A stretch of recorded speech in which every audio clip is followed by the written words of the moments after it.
Paper cup production is an easy start business. It will be a great help if you select the correct machines.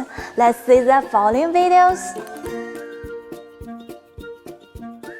The die-cut sheets are ready for fitting here. The sheet quickly forms into the cup tube. The bottom sheets are wound now. The bottom paper punched sealed to cup tube by over 200 degrees Celsius heater. The cups are blowing through the channel and reaching at the packaging station.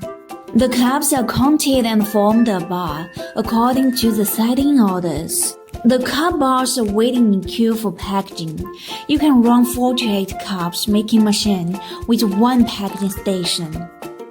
The machine uses cam and gear driving system, the automatic oil circulation, and complete lubricating system make sure the gears work efficiently, speed faster, and using life longer.